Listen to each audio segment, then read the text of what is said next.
What up, though? I am Fontaine, the Titan, and I'm gonna give a disclosure. I'm not here to bash anybody's religion. That is not my intention. I'm here to disclose information, give you a different perspective on how we want to look at things when we take all of this information and kind of start dissecting it a little bit, all right? So, I got my trusty books here. Got the Kabalion, of course, by the Three Initiates. Got Ancient Future by Wayne Chandler. Also have the Hermetica here, which by Timothy freaking Peter Gandy, which has got some dope information. This is the Lost Wisdom of the Pharaohs, which goes hand in hand with the Kabalion.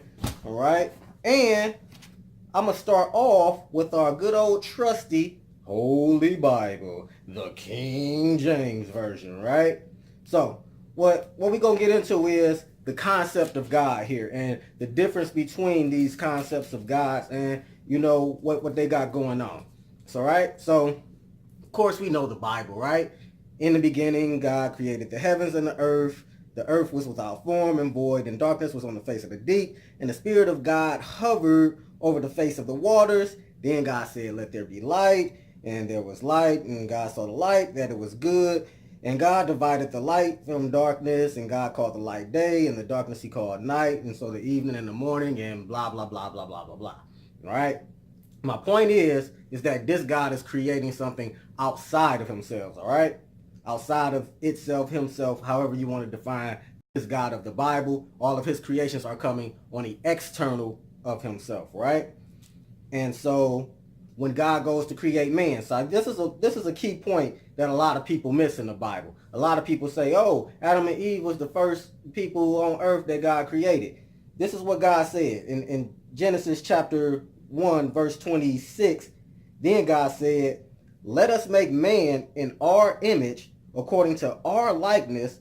Let them have dominion over the fish of the sea, over the birds, over the air, and over the cattle, over all the earth, and over every creeping thing that creepeth on the earth."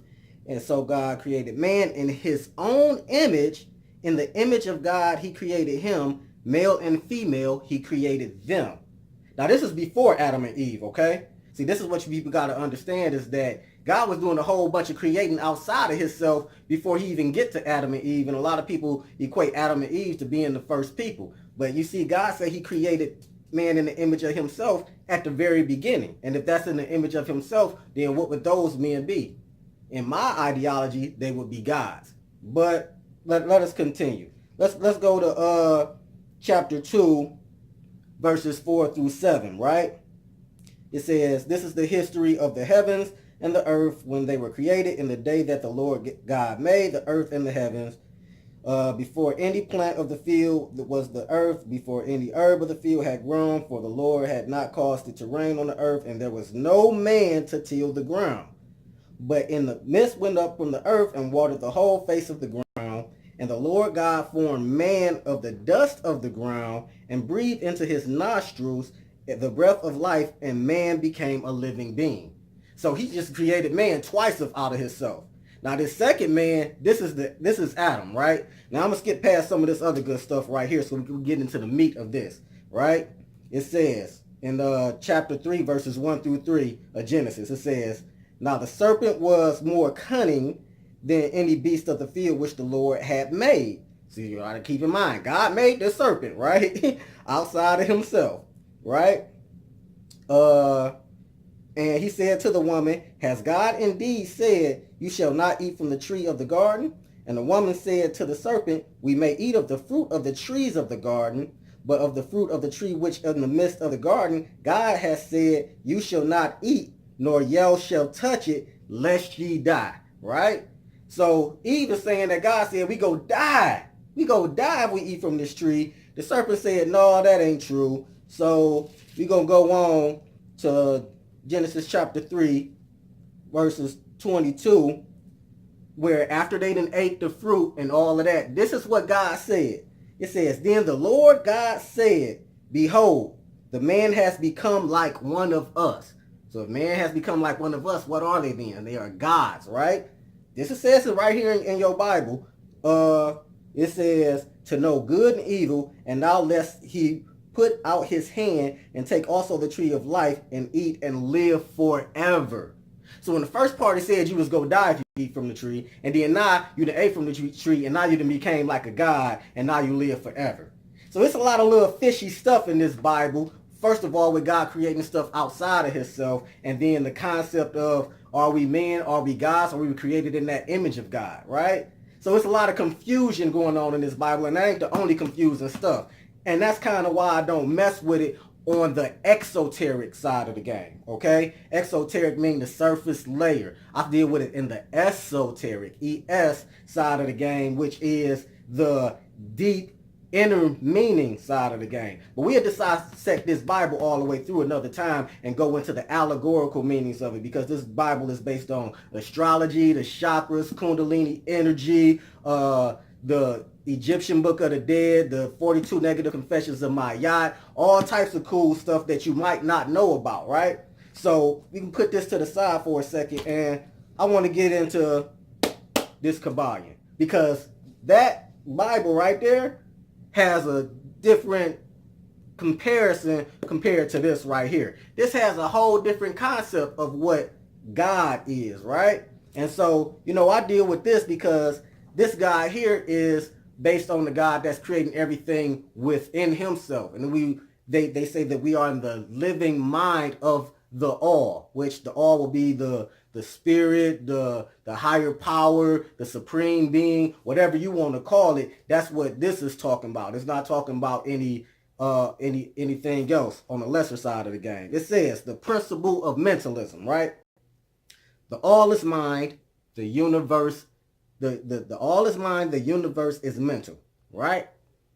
It said this principle embodies the truth that all is mind. It explains that the all capital letters, A-L-L, the all, which is the substantial reality underlying all the outward manifestations and appearances which we know under the terms of the material universe, the phenomena of life, matter, energy, and in short, all that is apparent to our material senses is called spirit, all right? Which is in itself unknowable. Now, I look at that and I'm like, well, you know what? Wait a minute. This starting to get deep. It said it's unknowable and undefinable, but which may be considered and thought of as a universal, infinite, living mind. So they say that we are in the mind of God as the creation of everything, right? It also explains that all the phenomena in the world, in the universe, is simply a mental creation of the all, subject to the laws of created things. And that the universe as a whole and in its parts and units has its existence in the mind of the all, in which mind we live and move and have our being, right? So this is dope. It's like we inside of the mind of everything that's created that permeates through everything, right? It says this principle, by establishing the mental nature of the universe, easily explains all of the varied mental and psychic phenomena that occupy such a large portion of the public attention, and which without explanation are non-understandable and defy scientific treatment. An understanding of this great hermetic principle of mentalism enables the individual to readily grasp the laws of the mental universe and to apply the same to his well-being and advancement. So this isn't about a God that's technically making you a slave and then all of that stuff. That's that Bible over there. That's that slavery Bible. This Bible, this not a Bible, but this philosophy here is talking about empowering yourself through God, right? Or what we would call God, which they call the all, right? It says, with the master key in his possession, the student may unlock the many doors of the mental and psychic temple of knowledge and enter the same freely and intelligently. This principle explains the true nature of energy, power, and matter, and how all of these are subordinate to the mastery of the mind. So that's where you get that saying that mind over matter, right? And it gets really, really deep. Let me continue. It says, one of the old Hermetic masters wrote long ago, he who grasps the truth of the mental nature of the universe, you hear that? The mental nature of the universe is well balanced to the path, well advanced on the path to mastery. So that's the point. Like I said, we got to learn to master these 7 principles, right?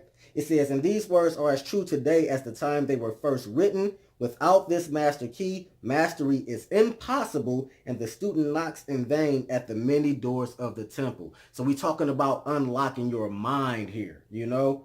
So the God of the Bible made man to till the land, and then man messed around, got with the serpent, ate from the tree, you know, all of that stuff. Like I say, y'all got to look into that, see what y'all like about it and what y'all don't like. That's why I deal with this. This is talking about unlocking the magic, the powers in your own mind, right?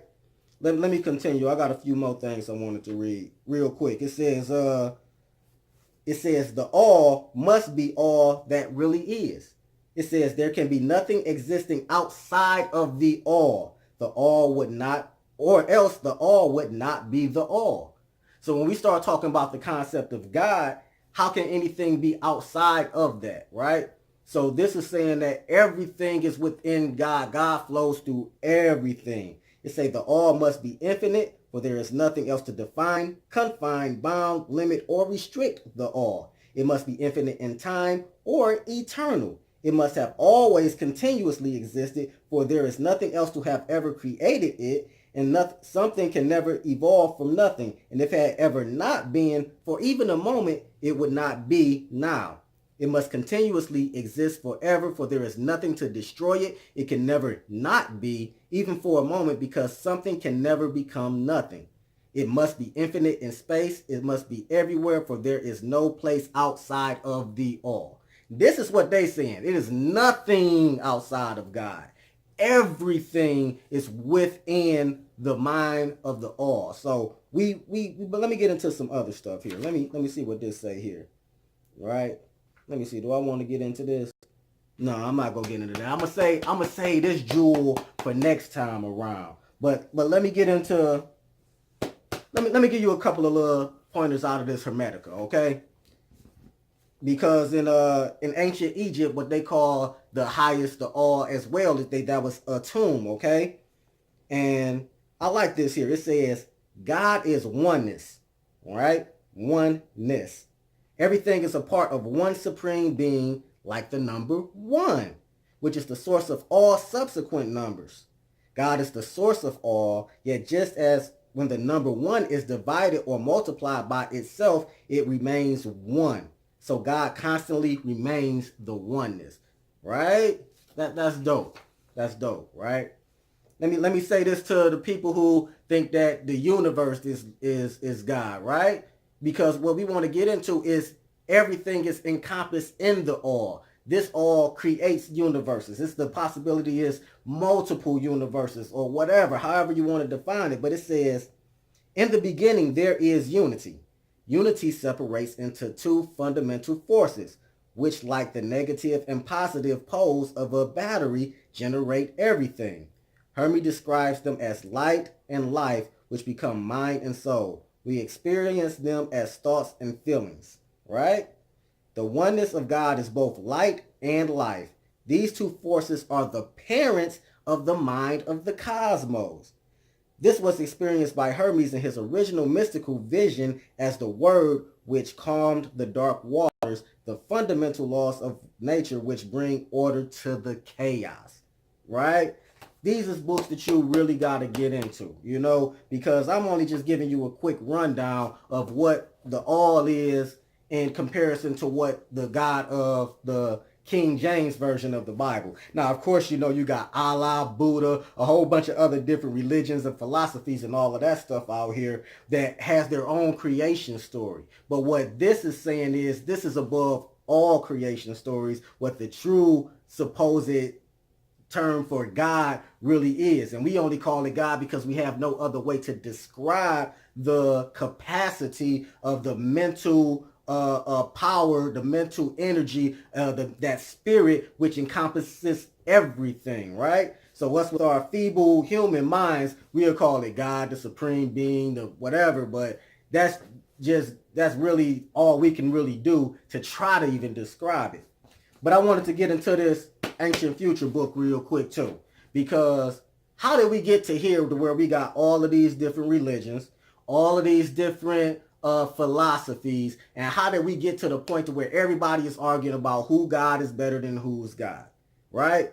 And this is why I like this Ancient Future book, because this Ancient Future books not only breaks down the all the 7 Hermetic principles, it gives you a historical context of what's going on here, okay? So let me get right here, right? So be patient with me and pay attention to what's going on here, because this is really deep, right? This is chapter 1, the principle of mentalism and the concept of God or the all, right? It says, the idea of God is the functional and absolute sense, and absolute sense has been elusive in the Western civilization.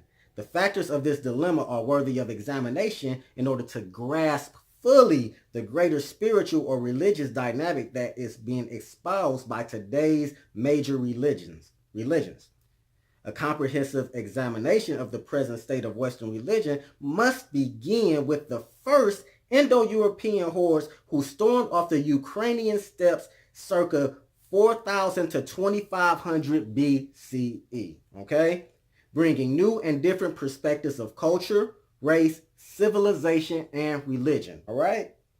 Traces of the polytheism, violence, and subjugation overwhelmingly inherent in their religious rites are still entrenched in the soul of India, where the Indo-Europeans made one of their earliest appearances, right? It says, by the time the Indo-Europeans reached South Asia, they had given themselves the appellation Aryan, right? You heard about the Aryan, the great Aryan race, whatever, right? You know what I'm talking about. Aryan meaning the noble one, right? They traveled with a host, and when they say host, they mean in Latin would mean enemy or hostile. A host of deities, the greatest or most supreme of which was Patar or Fatar, the source of the term father, okay? So you know that we living in a patriarchal society. Patriarch, pater, father, all of this is going together. Once we start getting real deep in all this stuff, you go see where it all lines up. It say the pater archetype was crude and distorted model of what would later become the Aryan personification of God, right? It was crude in the sense that when one compares the Aryan religious beliefs with the cultures the Aryans would eventually conquer, which were Egypt, Samaria, India, and Mesopotamia. The Aryans' belief system to be based on the most rudimentary spiritual formulas and conceptual foundations. They say rudimentary. You know that's small. Patar had a chameleon quality, right? So the God that the Aryans brought in had a chameleon quality, which means he's about to go in and take over and blend in, right? He says, upon acting with other cultures, it would assume and subsume the position and identity of the local indigenous supreme deity. So whoever the people was already holding as the all, they would come in and put theirs in that place, right? And you will see where I'm going with this, because it's about to get real hardcore. It says, after the Aryan invasion of India, Patar became Brahma, usurping the religious beliefs, those that were comprehensible to them, of the indigenous population. The Aryans then enshrouded the entity of Brahma with their own pagan doctrine, creating a complex belief system that retained elements of their higher spiritual axioms evident in the conquered culture, right? So this guy came and took over and said, basically, you can keep your little stuff that y'all doing down here, but y'all go celebrate this guy over here. So they didn't got their guy, boom, and took over, right? But dig this here, right? It says, Aboriginals called the Harappans formed and maintained the socio-cultural complex of the Indus Valley civilization from 3500 to 1500 BCE, all right? Don't worry, I'm going to read a little bit more because I got to get to my point here, all right? It says they had an extremely well-integrated belief system that functioned on the universal principles of the cosmos, right? So they already had a system in place. They did not believe that the universe was created, maintained, and destroyed by an array of anthropomorphic deities, but rather that these processes were the result of an established cosmic order of laws which maintained the natural balance of life on its many levels. So this is what they was already there. This is the whole concept that they got. It says they were strictly monotheistic, believing in an all-encompassing, that's the all, divine force that permeated all forms of existence from the smallest particle to the most advanced life forms. And so they was down with this, right? They was down with the Kabalion, the Hermetica. They down with the all. But let's see how this break down, right? Watch this. It says, upon contact with the Aryan warlords and their priests, the religious codex of India's inhabitants became warped and perverted. The introduction of Aryan polytheism into India created a model that in time would produce a theological paradigm that would not only influence India, but would eventually indoctrinate the world. So the religion that we got now in here in this Bible is what they're talking about that's taken over the world when it was originally this, right? Okay, I'm about to go hardcore. It's about to get deep. It says, Brahmanism gave birth to the Hindu faith, complete with religiously sanctioned racism and sexism. So now we're starting to get into that black and white thing. Now it's starting to see where the Aryan race come in. And you know the Aryan race, y'all know who they are, right? It says the Aryan mindset was never able to grasp, much less initiate the more lofty philosophies of the spiritual aspirants whom they would inevitably trample underfoot. Later, this same socio-religious ignorance would allow such diabolical undertakings as the Crusades, all right? So, if y'all don't know what the Crusades is, that's when they put the murder game down, Benny Siegel, get down or lay down, you either go believe in Jesus or we go kill you game, right? It says, in the Crusades, in which military mercenaries set out across southern Europe, killing, torturing, pillaging, and looting, all in the name of God, right? So this is the new God that's causing all this disturbance up in here that these people is killing for, right? It wasn't none of that when it was this. That's why I say I go back into the ancient stuff to find out what was really going on, and I got to find out the history behind it, right? It says, one crusading army commanded by Geoffrey de Bouillon massacred the entire population of Jerusalem in 1098 CE. Hey, look, these is the dates. Ain't no dates in the Bible. So I just want y'all to remember that too. This is telling you what's really happening. It says, according to one historical account, the Crusaders rode into the fallen holy city on horses, wading, quote, knee deep in the blood of disbelievers, right?